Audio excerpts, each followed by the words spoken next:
ಓಂ ಶಾಂತಿ. ಮುರಳಿಯ ದಿನಾಂಕ 27/2/2025. ಪ್ರಾತಃ ಮುರಳಿ ಬಾಬ್ದಾದ ಮಧುಬನ. ತಂದೆ ತಿಳಿಸುತ್ತಾರೆ, ಮಧುರ ಮಕ್ಕಳೇ, ಸತ್ಯ ಸಂಘ ಜ್ಞಾನ ಮಾರ್ಗದಲ್ಲಿಯೇ ಇರುವುದು. ಈಗ ತಾವು ಸತ್ಯ ತಂದೆಯ ಸಂಘದಲ್ಲಿ ಕುಳಿತಿದ್ದೀರಾ. ತಂದೆಯ ನೆನಪಿನಲ್ಲಿ ಇರುವುದು ಎಂದರೆ ಅರ್ಥ ಸತ್ಸಂಗ ಮಾಡುವುದಾಗಿದೆ. ಪ್ರಶ್ನೆ: ಸತ್ಸಂಗದ ಅವಶ್ಯಕತೆ ತಾವು ಮಕ್ಕಳಿಗೆ ಈಗಲೇ ಇದೆ, ಏಕೆ? ಉತ್ತರ: ಏಕೆಂದರೆ ತಮೋಪ್ರಧಾನ ಆತ್ಮ ಒಬ್ಬ ಸತ್ಯ ತಂದೆ, ಸತ್ಯ ಶಿಕ್ಷಕ, ಸದ್ಗುರುವಿನ ಸಂಘದಿಂದಲೇ ಸತ್ವಪ್ರಧಾನ ಅಂದರೆ ಅರ್ಥ ಕಪ್ಪಾಗಿರುವವರು ಸುಂದರರಾಗುತ್ತೇವೆ. ಸತ್ಸಂಗವಿಲ್ಲದೆ ನಿರ್ಬಲ ಆತ್ಮ ಬಲವಾನ್ ಆಗಲು ಸಾಧ್ಯವಿಲ್ಲ. ತಂದೆಯ ಸಂಘದಿಂದ ಆತ್ಮನಲ್ಲಿ ಪವಿತ್ರತೆಯ ಬಲ ಬರುವುದು. 21 ಜನ್ಮಗಳಿಗಾಗಿ ಆತ್ಮನ ಜೀವನ ರೂಪಿ ದೋಣಿ ಪಾರಾಗುವುದು. ಓಂ ಶಾಂತಿ. ಮಕ್ಕಳು ಸತ್ಸಂಗದಲ್ಲಿ ಕುಳಿತಿದ್ದೀರಾ. ಈ ಸತ್ಯ ಸಂಘದಲ್ಲಿ ಕಲ್ಪಕಲ್ಪವು ಸಂಗಮ ಯುಗದಲ್ಲಿಯೇ ಮಕ್ಕಳು ಕುಳಿತುಕೊಳ್ಳುತ್ತೀರಾ. ಪ್ರಪಂಚದವರಂತೂ ತಿಳಿದುಕೊಂಡಿಲ್ಲ ಸತ್ಯ ಸಂಘ ಎಂದು ಯಾವುದಕ್ಕೆ ಹೇಳಲಾಗತ್ತೆ. ಸತ್ಸಂಗ ಎಂಬ ಹೆಸರು ಅವಿನಾಶಿಯಾಗಿ ನಡೆದು ಬರುತ್ತದೆ. ಭಕ್ತಿ ಮಾರ್ಗದಲ್ಲಿಯೂ ಹೇಳುತ್ತಾರೆ, ನಾವು ಇಂತಹ ಸತ್ಸಂಗದಲ್ಲಿ ಹೋಗುತ್ತೇವೆಂದು. ಈಗ ವಾತ್ಸವದಲ್ಲಿ ಭಕ್ತಿ ಮಾರ್ಗದಲ್ಲಿ ಯಾವುದೇ ಸತ್ಸಂಗದಲ್ಲಿ ಯಾರು ಹೋಗುವುದಿಲ್ಲ. ಸತ್ಸಂಗವಾಗುವುದೇ ಜ್ಞಾನ ಮಾರ್ಗದಲ್ಲಿ. ಈಗ ತಾವು ಸತ್ಯ ತಂದೆಯ ಸಂಘದಲ್ಲಿ ಕುಳಿತಿದ್ದೀರಾ. ಆತ್ಮರು ಸತ್ಯ ತಂದೆಯ ಸಂಘದಲ್ಲಿ ಕುಳಿತಿದ್ದೀರಾ. ಬೇರೆ ಯಾವುದೇ ಜಾಗದಲ್ಲಿ ಆತ್ಮರು ಪರಂಪಿತ ಪರಮಾತ್ಮನ ಸಂಘದಲ್ಲಿ ಕುಳಿತುಕೊಳ್ಳುವುದಿಲ್ಲ. ತಂದೆಯನ್ನು ತಿಳಿದುಕೊಂಡು ಇರುವುದಿಲ್ಲ. ಬಲೆ ಹೇಳುತ್ತಾರೆ, ನಾವು ಸತ್ಸಂಗದಲ್ಲಿ ಹೋಗುತ್ತೇವೆಂದು. ಆದರೆ ಅವರು ದೇಹಾಭಿಮಾನದಲ್ಲಿ ಬರುತ್ತಾರೆ. ತಾವು ದೇಹಾಭಿಮಾನದಲ್ಲಿ ಬರುವುದಿಲ್ಲ. ತಾವು ತಿಳಿದುಕೊಂಡಿದ್ದೀರಾ, ನಾವು ಆತ್ಮರಾಗಿದ್ದೇವೆ, ಸತ್ಯ ತಂದೆಯ ಸಂಘದಲ್ಲಿ ಕುಳಿತಿದ್ದೇವೆ. ಬೇರೆ ಯಾವುದೇ ಮನುಷ್ಯರು ಸತ್ಯ ಸಂಘದಲ್ಲಿ ಕುಳಿತುಕೊಳ್ಳುವುದಿಲ್ಲ. ಸತ್ಯ ಸಂಘ ಇದರ ಯಥಾರ್ಥ ಅರ್ಥವನ್ನ ತಂದೆಯೇ ಕುಳಿತು ತಿಳಿಸುತ್ತಿದ್ದಾರೆ. ತಾವು ಆತ್ಮರು ಈಗ ಪರಂಪಿತ ಪರಮಾತ್ಮ ಸತ್ಯ ತಂದೆ ಯಾರಿದ್ದಾರೆ ಅವರ ಸಂಘದಲ್ಲಿ ಕುಳಿತಿದ್ದೀರಾ. ಅವರು ಸತ್ಯ ತಂದೆ, ಸತ್ಯ ಶಿಕ್ಷಕ, ಸದ್ಗುರುವಾಗಿದ್ದಾರೆ ಅಂದಾಗ ತಾವು ಸತ್ಸಂಗದಲ್ಲಿ ಕುಳಿತಿದ್ದೀರಾ. ಬಲೆ ಇಲ್ಲಿ ಅಥವಾ ಮನೆಯಲ್ಲೇ ಕುಳಿತಿರಬಹುದು. ಆದರೆ ತಮ್ಮನ್ನು ತಾವು ಆತ್ಮ ಎಂದು ತಿಳಿದು ತಂದೆಯನ್ನು ನೆನಪು ಮಾಡುತ್ತೀರಾ. ನಾವು ಆತ್ಮ ಈಗ ಸತ್ಯ ತಂದೆಯನ್ನು ನೆನಪು ಮಾಡುತ್ತಿದ್ದೇವೆ ಅಂದರೆ ಅರ್ಥ ಸತ್ಯ ಸಂಘದಲ್ಲಿದ್ದೇವೆ. ಬಾಬಾ ಮಧುಬನದಲ್ಲಿ ಕುಳಿತಿದ್ದಾರೆ. ತಂದೆಯನ್ನು ನೆನಪು ಮಾಡುವ ಯುಕ್ತಿಗಳು ಕೂಡ ಅನೇಕ ಪ್ರಕಾರದ್ದು ಸಿಗುತ್ತದೆ. ನೆನಪಿನಿಂದಲೇ ವಿಕರ್ಮ ವಿನಾಶವಾಗುವುದು. ಇದನ್ನು ಸಹ ಮಕ್ಕಳು ತಿಳಿದುಕೊಂಡಿದ್ದೀರಾ. ನಾವು 16 ಕಲಾ ಸಂಪೂರ್ಣರಾಗುತ್ತೇವೆ. ಅನಂತರ ಇಳಿಯುತ್ತಾ ಇಳಿಯುತ್ತಾ ಕಲೆಗಳು ಕಡಿಮೆಯಾಗುತ್ತವೆ. ಭಕ್ತಿಯು ಮೊಟ್ಟ ಮೊದಲು ಅವ್ಯಭಿಚಾರಿಯಾಗಿರುವುದು. ನಂತರ ಬೀಳುತ್ತಾ ಬೀಳುತ್ತಾ ವೈಭಿಚಾರಿ ಭಕ್ತಿ ಆಗುವುದರಿಂದ ತಮೋ ಪ್ರಧಾನರಾಗುತ್ತೀರಾ. ನಂತರ ಸತ್ಸಂಗದ ಅವಶ್ಯಕತೆ ಬೇಕಾಗುತ್ತದೆ. ಇಲ್ಲವೆಂದರೆ ಪವಿತ್ರರು ಹೇಗಾಗುವುದು ಅಂದಾಗ ಈಗ ತಾವು ಆತ್ಮರಿಗೆ ತಂದೆಯ ಸತ್ಯ ಸಂಘ ಸಿಕ್ಕಿದೆ. ಆತ್ಮನಿಗೆ ಗೊತ್ತು, ನಾವು ಬಾಬಾರವರನ್ನು ನೆನಪು ಮಾಡಬೇಕು, ಅವರ ಸಂಘ ಮಾಡಬೇಕು. ನೆನಪಿಗೆ ಸಂಘ ಎಂದು ಹೇಳಲಾಗುವುದು. ಇದಾಗಿದೆ ಸತ್ಯ ಸಂಘ. ದೇಹ ಇದ್ದರೂ ಸಹ ತಾವು ಆತ್ಮರು ನನ್ನನ್ನು ನೆನಪು ಮಾಡುತ್ತೀರಾ. ಇದಾಗಿದೆ ಸತ್ಯ ಸಂಘ. ಹೀಗೆ ಹೇಳ್ತಾರಲ್ವಾ, ಇವರು ದೊಡ್ಡ ವ್ಯಕ್ತಿಗಳ ಸಂಘದಲ್ಲಿ ಇರುತ್ತಾರೆ, ಆದ್ದರಿಂದ ದೇಹಾಭಿಮಾನಿಗಳಾಗಿದ್ದಾರೆ ಎಂದು. ಈಗ ನಿಮ್ಮ ಸಂಘವಾಗಿದೆ ಸತ್ಯ ತಂದೆಯ ಜೊತೆಯಲ್ಲಿ. ಇದರಿಂದ ತಾವು ತಮೋ ಪ್ರಧಾನರಿಂದ ಸತೋ ಪ್ರಧಾನರಾಗುತ್ತೀರಾ. ತಂದೆ ಹೇಳುತ್ತಾರೆ, ನಾನು ಒಂದೇ ಬಾರಿ ಬರುತ್ತೇನೆ. ಈಗ ಆತ್ಮನಿಗೆ ಪರಮಾತ್ಮನ ಜೊತೆ ಸಂಘ ಆಗಿರುವುದರಿಂದ ತಾವು 21 ಜನ್ಮಗಳಿಗಾಗಿ ಪಾರಾಗುತ್ತೀರಾ. ಮತ್ತೆ ತಮಗೆ ದೇಹದಾರಿಗಳ ಸಂಘ, ದೇಹದ ಸಂಘವಾಗುವುದು. ಇದು ಸಹ ಡ್ರಾಮಾ ತಯಾರಾಗಿದೆ. ತಂದೆ ಹೇಳುತ್ತಾರೆ, ನನ್ನ ಜೊತೆ ನೀವು ಮಕ್ಕಳ ಸಂಘ ಇರುವುದರಿಂದ ತಾವು ಸತೋ ಪ್ರಧಾನರಾಗುತ್ತೀರಾ. ಅದಕ್ಕೆ ಗೋಲ್ಡನ್ ಏಜ್ ಎಂದು ಹೇಳಲಾಗುವುದು. ಸಾಧು ಸಂತರು ತಿಳಿದುಕೊಳ್ಳುತ್ತಾರೆ ಆತ್ಮ ನಿರ್ಲೇಪವಾಗಿದೆ, ಎಲ್ಲರೂ ಪರಮಾತ್ಮನೇ ಪರಮಾತ್ಮ ಎಂದು ಅಂದಾಗ ಇದರ ಅರ್ಥ ಪರಮಾತ್ಮನಲ್ಲಿಯೂ ತುಕ್ಕಿಡಿದಿದೆಯಾ? ಆತ್ಮರಲ್ಲಿ ವಿಕಾರಗಳ ತುಕ್ಕಿಡಿದಿದೆ. ಆತ್ಮರೆಲ್ಲರೂ ಪರಮಾತ್ಮ ಅಂದ್ರೆ ಏನ್ ಪರಮಾತ್ಮನಲ್ಲೂ ತುಕ್ಕಿಡಿದಿದೆಯಾ? ಪರಮಾತ್ಮನಲ್ಲಿ ತುಕ್ಕಿಡಿಲಿಕ್ಕೆ ಸಾಧ್ಯನೇ ಇಲ್ಲ, ವಿಕಾರಗಳಿರ್ಲಿಕ್ಕೆ ಸಾಧ್ಯನೇ ಇಲ್ಲ. ತಂದೆ ಹೇಳುತ್ತಾರೆ, ಏನು ನಾನು ಪರಮಾತ್ಮನಲ್ಲಿ ತುಕ್ಕು ಹಿಡಿಯುತ್ತಾ? ಇಲ್ಲ, ನಾನಂತೂ ಸದಾ ಪರಮಧಾಮದಲ್ಲಿ ಇರುತ್ತೇನೆ, ಏಕೆಂದರೆ ನಾನಂತೂ ಜನನ ಮರಣದಲ್ಲಿ ಬರುವುದಿಲ್ಲ. ಇದನ್ನು ತಾವು ಮಕ್ಕಳೇ ತಿಳಿದುಕೊಂಡಿದ್ದೀರಾ. ತಮ್ಮಲ್ಲಿಯೂ ಸಹ ಕೆಲವರಿಗೆ ಸಂಘ ಜಾಸ್ತಿ ಇದೆ, ಕೆಲವರಿಗೆ ಕಡಿಮೆ ಇದೆ. ಬಾಬಾ ನೆನಪು ಮಾಡೋದು, ಕೆಲವರು ಜಾಸ್ತಿ ಮಾಡ್ತಾರೆ, ಕೆಲವರು ಕಡಿಮೆ ಮಾಡ್ತಾರೆ. ಕೆಲವರಂತೂ ಒಳ್ಳೆಯ ರೀತಿ ಪುರುಷಾರ್ಥ ಮಾಡಿ ಯೋಗದಲ್ಲಿ ಇರುತ್ತಾರೆ. ಎಷ್ಟು ಸಮಯ ಆತ್ಮ ತಂದೆಯ ಸಂಘ ಮಾಡುತ್ತೆ ಅಷ್ಟು ಲಾಭವಿದೆ. ವಿಕರ್ಮಗಳು ವಿನಾಶವಾಗುತ್ತವೆ. ತಂದೆ ಹೇಳುತ್ತಾರೆ, ಏ ಆತ್ಮರೇ, ನೀವು ನಾನು ತಂದೆಯನ್ನು ನೆನಪು ಮಾಡಿರಿ, ನನ್ನ ಸಂಘ ಮಾಡಿರಿ. ನಾನು ಈ ಶರೀರದ ಆಧಾರ ತೆಗೆದುಕೊಳ್ಳುತ್ತೇನೆ. ಇಲ್ಲವೆಂದರೆ ಹೇಗೆ ಮಾತನಾಡುವುದು? ಆತ್ಮ ಕೇಳುವುದು ಹೇಗೆ? ಈಗ ತಾವು ಮಕ್ಕಳ ಸಂಘ ಸತ್ಯ ತಂದೆಯ ಜೊತೆಗೆ ಇದೆ. ಸತ್ಯ ತಂದೆಯನ್ನು ನಿರಂತರವಾಗಿ ನೆನಪು ಮಾಡಬೇಕು. ಆತ್ಮನಿಗೆ ಸತ್ಯ ಸಂಘ ಬೇಕಾಗಿದೆ. ಆತ್ಮವು ಅದ್ಭುತವಾಗಿದೆ, ಪರಮಾತ್ಮನು ಅದ್ಭುತವಾಗಿದ್ದಾರೆ, ಪ್ರಪಂಚವು ಅದ್ಭುತವಾಗಿದೆ. ಈ ಪ್ರಪಂಚ ಹೇಗೆ ಚಕ್ರ ಸುತ್ತುತ್ತೆ, ವಂಡರ್ ಅಲ್ವಾ? ತಾವು ಪೂರ್ತಿ ಡ್ರಾಮಾದಲ್ಲಿ ಆಲ್ರೌಂಡ್ ಪಾತ್ರವನ್ನು ಅಭಿನಯಿಸುತ್ತೀರಾ. ನೀವು ಆತ್ಮನಲ್ಲಿ 84 ಜನ್ಮಗಳ ಪಾತ್ರ ನಿಗದಿಯಾಗಿದೆ, ವಂಡರ್ ಆಗಿದೆ. ಸತ್ಯಯುಗಿ ಆತ್ಮರು ಮತ್ತು ಈ ಕಾಲದ ಆತ್ಮರು, ಅದರಲ್ಲಿಯೂ ಕೂಡ ತಾವು ಆತ್ಮರು ಎಲ್ಲರಿಗಿಂತ ಜಾಸ್ತಿ ಆಲ್ರೌಂಡರ್ ಇದ್ದೀರಾ. ನಾಟಕದಲ್ಲಿ ಕೆಲವರ ಪಾತ್ರ ಪ್ರಾರಂಭದಿಂದಲೇ ಇರುತ್ತೆ, ಇನ್ ಕೆಲವರು ಮಧ್ಯದಲ್ಲಿ ಬರ್ತಾರೆ, ಇನ್ ಕೆಲವರು ಲಾಸ್ಟ್ ಅಲ್ಲಿ ಬರ್ತಾರೆ, ಪಾತ್ರ ಮಾಡುತ್ತಾರೆ. ಅದೆಲ್ಲ ಹದ್ದಿನ ಡ್ರಾಮಾ ಆಗಿದೆ. ಇದಾಗಿದೆ ಬೇಹದ್ದು. ಈಗ ಸೈನ್ಸಿನ ಜೋರು ಎಷ್ಟಿದೆ, ಸತ್ಯಯುಗದಲ್ಲಿ ಎಷ್ಟು ಬಲ ಇರುತ್ತೆ, ಸೈನ್ಸಿನ ಶಕ್ತಿ ಎಷ್ಟಿರುತ್ತೆ. ಹೊಸ ಪ್ರಪಂಚ ಎಷ್ಟು ಬೇಗ ತಯಾರಾಗ್ಬಿಡತ್ತೆ. ಅಲ್ಲಿ ಪವಿತ್ರತೆಯ ಬಲ ಮುಖ್ಯವಾಗಿರುತ್ತೆ. ಈಗಂತೂ ನಿರ್ಬಲರಾಗಿದ್ದಾರೆ ಎಲ್ಲರೂ, ಅಲ್ಲಿ ಬಲಶಾಲಿಗಳಾಗಿರುತ್ತೀರಾ. ಈ ಲಕ್ಷ್ಮೀನಾರಾಯಣರು ಬಲಶಾಲಿಗಳಲ್ವಾ? ಈಗ ರಾವಣ ಎಲ್ಲಾ ಶಕ್ತಿಯನ್ನು ಕದ್ದುಕೊಂಡಿದ್ದಾರೆ. ನಂತರ ತಾವು ಆ ರಾವಣನ ಮೇಲೆ ವಿಜಯ ಪಡೆದು ಎಷ್ಟು ಬಲಶಾಲಿಗಳಾಗುತ್ತೀರಾ. ಎಷ್ಟು ಸತ್ಯ ಸಂಘ ಮಾಡುತ್ತೀರಾ ಅಂದ್ರೆ ಅರ್ಥ ಆತ್ಮ ಎಷ್ಟು ಸತ್ಯ ತಂದೆಯನ್ನು ನೆನಪು ಮಾಡುತ್ತೆ ಅಷ್ಟು ಬಲಶಾಲಿ ಆಗತ್ತೆ. ವಿದ್ಯಾಭ್ಯಾಸದಲ್ಲಿಯೂ ಸಹ ಬಲ ಸಿಗತ್ತೆ ಅಲ್ವಾ? ತಮಗೂ ಸಹ ಬಲ ಸಿಗತ್ತೆ. ಪೂರ್ತಿ ವಿಶ್ವದ ಮೇಲೆ ತಾವು ರಾಜ್ಯ ಮಾಡುತ್ತೀರಾ. ಆತ್ಮನಿಗೆ ಸತ್ಯ ತಂದೆಯ ಜೊತೆ ಯೋಗ ಸಂಗಮದಲ್ಲಿಯೇ ಆಗುವುದು. ಬಾಬಾ ಹೇಳುತ್ತಾರೆ, ಆತ್ಮನಿಗೆ ನನ್ನ ಸಂಘ ಸಿಗುವುದರಿಂದ ಬಹಳ ಬಲಶಾಲಿಯಾಗುವುದು. ತಂದೆ ವರ್ಲ್ಡ್ ಆಲ್ಮೈಟಿ ಅಥಾರಿಟಿ ಆಗಿದ್ದಾರೆ, ಅವರ ಮೂಲಕ ಬಲ ಸಿಗುವುದು. ಇದರಲ್ಲಿ ಎಲ್ಲಾ ವೇದ ಶಾಸ್ತ್ರಗಳ ಆದಿ ಮಧ್ಯ ಅಂತ್ಯದ ಜ್ಞಾನ ಬರುತ್ತದೆ. ಹೀಗೆ ತಂದೆ ಸರ್ವಶಕ್ತಿವಂತ ಆಗಿದ್ದಾರೆ, ಹಾಗೆ ತಾವು ಸಹ ಸರ್ವಶಕ್ತಿವಂತರಾಗುತ್ತೀರಾ. ವಿಶ್ವದ ಮೇಲೆ ತಾವು ರಾಜ್ಯ ಮಾಡುತ್ತೀರಾ. ನಿಮ್ಮಿಂದ ಯಾರೂ ರಾಜ್ಯವನ್ನು ಕಸಿದುಕೊಳ್ಳಲು ಸಾಧ್ಯವಿಲ್ಲ. ನಿಮಗೆ ನನ್ನ ಮೂಲಕ ಎಷ್ಟು ಬಲ ಸಿಗತ್ತೆ, ಇವರಿಗೂ ಸಹ ಶಕ್ತಿ ಸಿಗತ್ತೆ. ಎಷ್ಟೆಷ್ಟು ತಂದೆಯನ್ನು ನೆನಪು ಮಾಡುತ್ತೀರಾ ಅಷ್ಟು ಬಲ ಸಿಗತ್ತೆ ಅಂತಾರೆ ಬಾಬರೂರು. ತಂದೆ ಬೇರೆ ಯಾವುದೇ ಕಷ್ಟವನ್ನು ಕೊಡುವುದಿಲ್ಲ, ಕೇವಲ ನೆನಪು ಮಾಡಬೇಕು ಅಷ್ಟೇ. 84 ಜನ್ಮಗಳ ಚಕ್ರ ಈಗ ಪೂರ್ಣವಾಗಿದೆ. ಈಗ ಮನೆಗೆ ಹೋಗಬೇಕಾಗಿದೆ. ಈಗ ಇದನ್ನು ತಿಳಿದುಕೊಳ್ಳುವಂತಹದ್ದು ದೊಡ್ಡ ವಿಷಯವಲ್ಲ. ಜಾಸ್ತಿ ವಿಸ್ತಾರದಲ್ಲಿ ಹೋಗುವ ಅವಶ್ಯಕತೆಯೂ ಇಲ್ಲ. ಬೀಜವನ್ನು ತಿಳಿದುಕೊಳ್ಳುವುದರಿಂದ ತಿಳಿದುಕೊಳ್ಳುತ್ತೀರಾ. ಇದರಿಂದ ಪೂರ್ತಿ ವೃಕ್ಷ ಹೇಗೆ ಹೊರಬರುವುದು?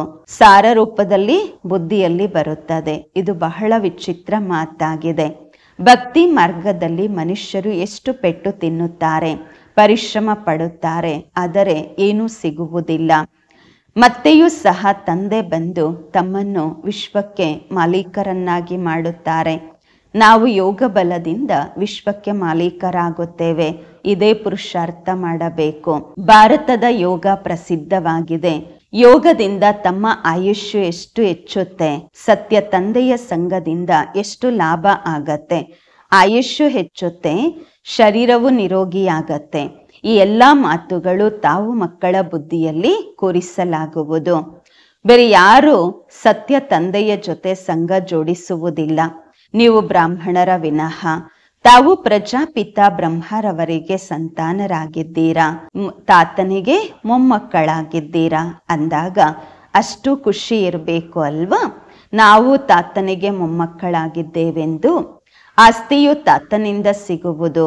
ಇದೇ ನೆನಪಿನ ಯಾತ್ರೆಯಾಗಿದೆ. ಬುದ್ಧಿಯಲ್ಲಿ ಇದೇ ಸ್ಮರಣೆ ಮಾಡಬೇಕು. ಆ ಸತ್ಸಂಗಗಳಲ್ಲಿ ಒಂದೇ ಸ್ಥಾನದಲ್ಲಿ ಹೋಗಿ ಕುಳಿತುಕೊಳ್ಳುತ್ತಾರೆ. ಇಲ್ಲಿ ಆ ಮಾತಿಲ್ಲ. ಈ ರೀತಿ ಎಲ್ಲ ಒಂದೇ ಸ್ಥಾನದಲ್ಲಿ ಕುಳಿತುಕೊಳ್ಳುವುದರಿಂದ ಸತ್ಯ ಸಂಘ ಆಗತ್ತೆ ಎಂದಲ್ಲ. ಎದ್ದೊಳ್ಳುತ್ತಾ, ಕುಳಿತುಕೊಳ್ಳುತ್ತಾ, ನಡೆಯುತ್ತಾ, ತಿರುಗಾಡುತ್ತಾ ಸತ್ಯ ತಂದೆಯ ಸಂಘದಲ್ಲಿ ಇರಬೇಕು. ಒಂದು ವೇಳೆ ತಂದೆಯನ್ನು ನೆನಪು ಮಾಡುತ್ತಾ ಇದ್ದರೆ ಶಕ್ತಿ ಸಿಗುವುದು, ಸತ್ಯ ಸಂಘ ಆಗುವುದು. ನೆನಪೇ ಮಾಡಲಿಲ್ಲವೆಂದರೆ ದೇಹಾಭಿಮಾನದಲ್ಲಿ ಬರುತ್ತೀರಾ. ದೇಹವಂತೂ ಅಸತ್ಯ ವಸ್ತುವಾಗಿದೆ ಅಲ್ವಾ. ದೇಹಕ್ಕೆ ಸತ್ಯ ಎಂದು ಹೇಳುವುದಿಲ್ಲ.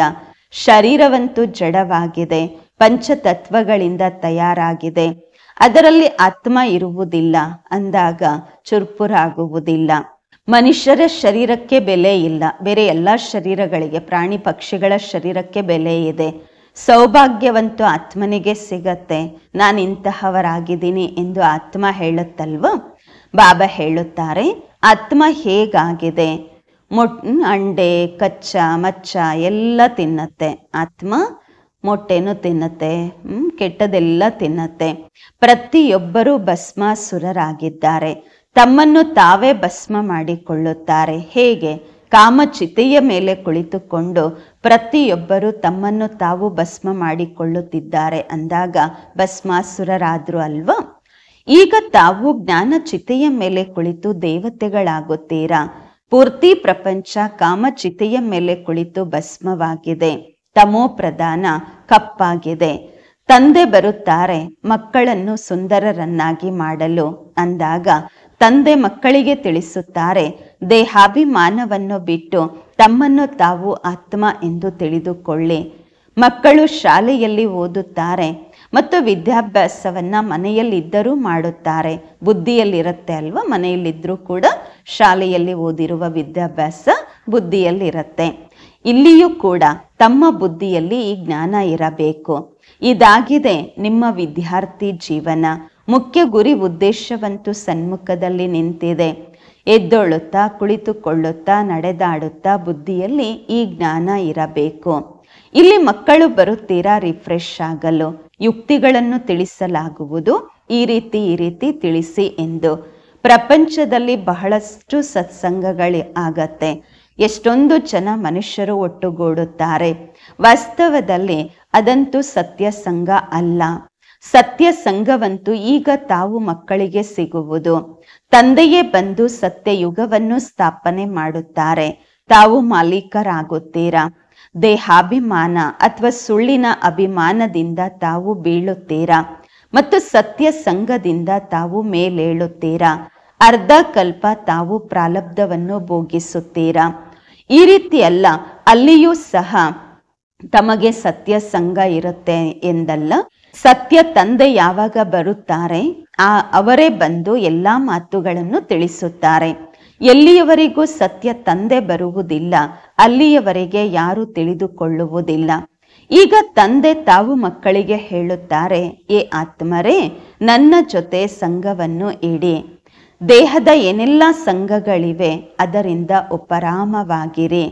ದೇಹದ ಸಂಘ ಬಲೆ ಸತ್ಯಯುಗದಲ್ಲೂ ಇರುತ್ತದೆ, ಆದರೆ ಅಲ್ಲಿ ತಾವು ಪಾವನರಾಗಿರುತ್ತೀರಾ. ಇಲ್ಲಿ ಸತ್ಯ ಸಂಘದಿಂದ ಪತಿತರಿಂದ ಪಾವನರಾಗುತ್ತೀರಾ ಮತ್ತು ಶರೀರವೂ ಸಹ ಸತೋಪ್ರಧಾನವಾಗಿರುವುದು ಸಿಗುತ್ತದೆ. ಆತ್ಮವೂ ಸತೋಪ್ರಧಾನವಾಗಿರುತ್ತದೆ. ಈಗಂತೂ ಪ್ರಪಂಚವೇ ತಮೋ ಪ್ರಧಾನವಾಗಿದೆ. ಪ್ರಪಂಚ ಹೊಸದು ಮತ್ತು ಹಳೆಯದಾಗುತ್ತದೆ. ಹೊಸ ಪ್ರಪಂಚದಲ್ಲಿ ಆದಿ ಸನಾತನ ದೇವಿ ದೇವತಾ ಧರ್ಮವಿತ್ತು. ಇಂದು ಆ ಧರ್ಮವನ್ನು ಮಾಯ ಮಾಡಿ ಆದಿ ಸನಾತನ ಹಿಂದೂ ಧರ್ಮವೆಂದು ಹೇಳುತ್ತಾರೆ. ತಬ್ಬಿಬ್ಬಾಗಿದ್ದಾರೆ.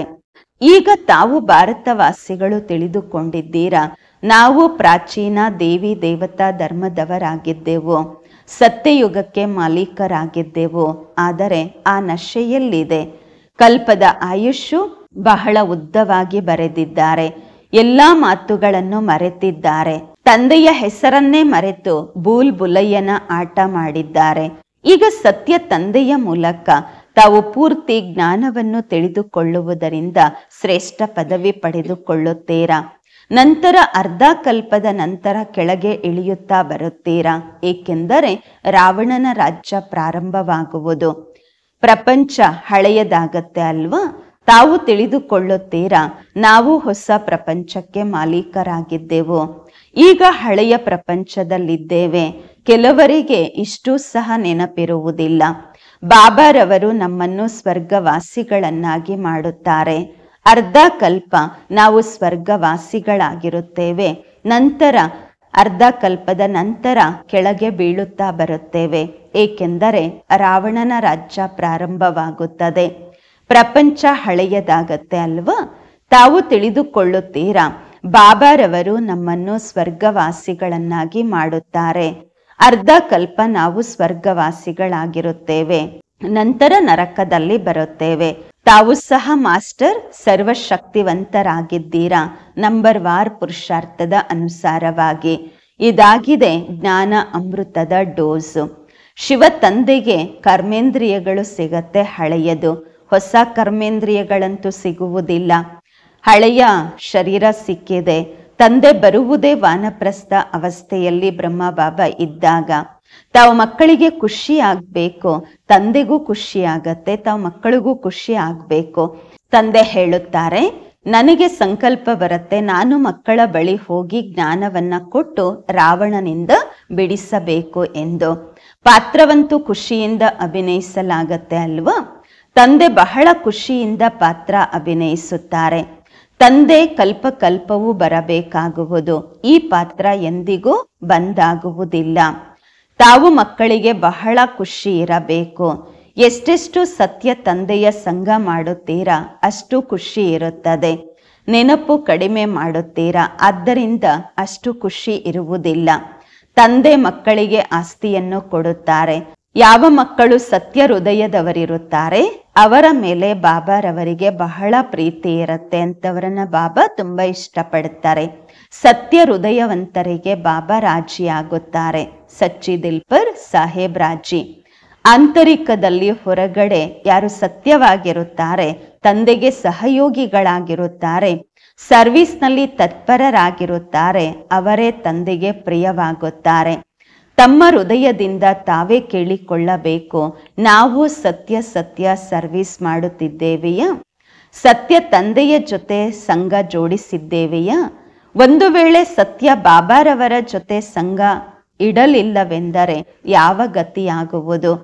ಅನೇಕರಿಗೆ ಮಾರ್ಗ ತೋರಿಸುತ್ತಾ ಇದ್ದಾಗ ಶ್ರೇಷ್ಠ ಪದವಿಯನ್ನು ಪಡೆದುಕೊಳ್ಳುತ್ತೀರಾ. ಸತ್ಯ ತಂದೆಯಿಂದ ನಾವು ಯಾವ ಆಸ್ತಿಯನ್ನು ಪಡೆದುಕೊಳ್ಳುತ್ತೇವೆ ಎಂಬ ಖುಷಿ ಇರಬೇಕು. ತಮ್ಮನ್ನು ತಾವು ಆಂತರಿಕದಲ್ಲಿ ನೋಡಿಕೊಳ್ಳಬೇಕು. ಇದನ್ನಂತೂ ತಿಳ್ಕೊಂಡಿದ್ದೀರಾ ಅಲ್ವಾ? ನಂಬರ್ ವಾರು ಕೆಲವರು ಎಷ್ಟು ಆಸ್ತಿ ಪಡ್ಕೊಳ್ತಾರೆ, ಇನ್ನು ಕೆಲವರು ಎಷ್ಟು ಪಡ್ಕೊಳ್ತಾರೆ, ನಂಬರ್ ವಾರಾಗಿ ಪಡ್ಕೊಳ್ತಾರೆ. ಹಗಲು ರಾತ್ರಿಯ ಅಂತರವಿರುವುದು ಒಳ್ಳೆಯದು. ಮಧುರಾತಿ ಮಧುರ ಅಗಲಿ ಹೋಗಿ ಮರಳಿ ಸಿಕ್ಕಿರುವ ಮಕ್ಕಳ ಪ್ರತಿಯಾಗಿ ಮಾತ್ಪಿತಾ ಬಾಪ್ ದಾದಾರವರ ನೆನಪು, ಪ್ರೀತಿ, ಬೆಳಗಿನ ವಂದನೆಗಳು. ಆತ್ಮಿಕ ಮಕ್ಕಳಿಗೆ ಆತ್ಮಿಕ ತಂದೆಯ ನಮಸ್ಕಾರಗಳು. ನಾವು ಆತ್ಮಿಕ ಮಕ್ಕಳಿಂದ ಆತ್ಮಿಕ ಮಾತ್ಪಿತಾ ಬಾಪ್ ದಾದಾರವರಿಗೆ ನೆನಪು, ಪ್ರೀತಿ, ಬೆಳಗಿನ ವಂದನೆಗಳು ಹಾಗೂ ನಮಸ್ಕಾರಗಳು. ಧಾರಣೆಗಾಗಿ ಮುಖ್ಯ ಸಾರ. ಫಸ್ಟ್ ಪಾಯಿಂಟು, ತಮಗೆ ಏನು ಈ ದೇಹದ ಸಂಘ ಸಿಕ್ಕಿದೆ, ಈ ಸಂಘದಿಂದ ಉಪರಾಮವಾಗಿ ಇರಬೇಕು. ಸತ್ಯ ತಂದೆಯ ಸಂಘದಿಂದ ಪಾವನರಾಗಬೇಕು. ಎರಡನೇದು, ಈ ವಿದ್ಯಾರ್ಥಿ ಜೀವನದಲ್ಲಿ ನಡೆಯುತ್ತಾ ತಿರುಗಾಡುತ್ತಾ ಬುದ್ಧಿಯಲ್ಲಿ ಜ್ಞಾನ ತಿರುಗುತ್ತಾ ಇರಬೇಕು. ಮುಖ್ಯ ಗುರಿ ಉದ್ದೇಶವನ್ನ ಸನ್ಮುಖದಲ್ಲಿಟ್ಟುಕೊಂಡು ಪುರುಷಾರ್ಥ ಮಾಡಬೇಕು. ಸತ್ಯ ಹೃದಯದಿಂದ ತಂದೆಗೆ ಸಹಯೋಗಿಗಳಾಗಬೇಕು. ವರದಾನ, ಅವ್ಯಭಿಚಾರಿ ಮತ್ತು ನಿರ್ವಿಘ್ನ ಸ್ಥಿತಿಯ ಮೂಲಕ ಫಸ್ಟ್ ಜನ್ಮದ ಪ್ರಾರಬ್ಧ ಪ್ರಾಪ್ತಿ ಮಾಡಿಕೊಳ್ಳುವಂತಹ ಸಮೀಪ ಮತ್ತು ಸಮಾನರಾಗಿರಿ. ಅವ್ಯಭಿಚಾರಿ ಮತ್ತು ನಿರ್ವಿಘ್ನ ಸ್ಥಿತಿಯ ಮೂಲಕ ಫಸ್ಟ್ ಜನ್ಮದ ಪ್ರಾರಬ್ಧ ಪ್ರಾಪ್ತಿ ಮಾಡಿಕೊಳ್ಳುವಂತಹ ಸಮೀಪ ಮತ್ತು ಸಮಾನರಾಗಿರಿ. ವರದಾನದ ವಿಶ್ಲೇಷಣೆ. ಯಾವ ಮಕ್ಕಳು ಇಲ್ಲಿ ತಂದೆಯ ಗುಣ ಮತ್ತು ಸಂಸ್ಕಾರಗಳಿಗೆ ಸಮೀಪವಾಗಿರುತ್ತಾರೆ, ಸರ್ವ ಸಂಬಂಧಗಳಿಂದ ತಂದೆಯ ಜೊತೆಯ ಮತ್ತು ಸಮಾನತೆಯ ಅನುಭವ ಮಾಡುತ್ತಾರೆ, ಅವರು ಅಲ್ಲಿ ರಾಯಲ್ ಕುಲದಲ್ಲಿ ಫಸ್ಟ್ ಜನ್ಮದ ಸಂಬಂಧದಲ್ಲಿ ಸಮೀಪ ಬರುತ್ತಾರೆ. ಎರಡನೇದಾಗಿ ಫಸ್ಟಲ್ಲಿ ಅವರೇ ಬರುತ್ತಾರೆ ಯಾರು ಆದಿಯಿಂದ ಇಲ್ಲಿಯವರೆಗೆ ಅವ್ಯಭಿಚಾರಿ ಮತ್ತು ನಿರ್ವಿಘ್ನವಾಗಿದ್ದಾರೆ. ನಿರ್ವಿಘ್ನತೆಯ ಅರ್ಥ ಈ ರೀತಿ ಅಲ್ಲ, ವಿಘ್ನಗಳು ಬರುವುದೇ ಇಲ್ಲ ಎಂದಲ್ಲ, ಆದರೆ ವಿಘ್ನ ವಿನಾಶಕರು ಅಥವಾ ವಿಘ್ನಗಳ ಮೇಲೆ ಸದಾ ವಿಜಯಿಗಳಾಗಿರುತ್ತಾರೆ. ಈ ಎರಡು ಮಾತುಗಳು ಒಂದು ವೇಳೆ ಆದಿಯಿಂದ ಅಂತಿಮದವರೆಗೆ ಸರಿಯಾಗಿತ್ತೆಂದರೆ ಫಸ್ಟ್ ಜನ್ಮದಲ್ಲಿ ಸಾತಿ ಆಗುತ್ತೀರಾ. ಸ್ಲೋಗನ್. ಶಾಂತಿಯ ಶಕ್ತಿಯಿಂದ ನೆಗೆಟಿವ್ ಅನ್ನು ಪಾಸಿಟಿವ್ನಲ್ಲಿ ಪರಿವರ್ತನೆ ಮಾಡಿ. ಶಾಂತಿಯ ಶಕ್ತಿಯಿಂದ ನಕಾರಾತ್ಮಕತೆಯನ್ನು ಸಕಾರಾತ್ಮಕತೆಯಲ್ಲಿ ಪರಿವರ್ತನೆ ಮಾಡಿರಿ. ಅವ್ಯಕ್ತ ಇಶಾರೆ. ಏಕಾಂತ ಪ್ರಿಯರಾಗಿ ಏಕತೆ ಮತ್ತು ಏಕಾಗ್ರತೆಯನ್ನು ತಮ್ಮದಾಗಿಸಿಕೊಳ್ಳಿ. ಏಕಾಂತವಾಸಿ ಅಂದರೆ ಅರ್ಥ ಸದಾ ಸ್ಥೂಲ ಏಕಾಂತತೆಯ ಜೊತೆಗೆ ಒಬ್ಬ ತಂದೆಯ ನೆನಪಿನಲ್ಲಿ ಅವರ ಅಂತ್ಯದಲ್ಲಿ ಇರಬೇಕು. ಏಕಾಗ್ರತೆಯ ಶಕ್ತಿಯಿಂದ ಯಾವುದೇ ಆತ್ಮನಿಗೆ ಸಂದೇಶ ಆತ್ಮನವರೆಗೆ ತಲುಪಿಸಬಹುದು. ಯಾವ ಆತ್ಮನಿಗೆ ಸಂದೇಶ ಕೊಡಬೇಕು ಅಂದ್ಕೊಳ್ತೀರ ಅವ್ರಿಗೆ ತಲುಪಿಸಬಹುದು. ಯಾವುದೇ ಆತ್ಮನನ್ನು ಆಹ್ವಾನ ಮಾಡಬಹುದು. ಯಾವುದೇ ಆತ್ಮನ ಕೂಗನ್ನ ನೀವು ಕ್ಯಾಚ್ ಮಾಡ್ಕೊಳ್ಬಹುದು, ಅವರ ಮನಸ್ಸಿನ ಮಾತನ್ನ ಕ್ಯಾಚ್ ಮಾಡ್ಕೊಳ್ಬಹುದು. ಎಂತಹ ಆತ್ಮನಿಗೂ ನೀವು ದೂರ ಕುಳಿತು ಸಹಯೋಗ ಕೊಡಬಹುದು. ಓಂ ಶಾಂತಿ.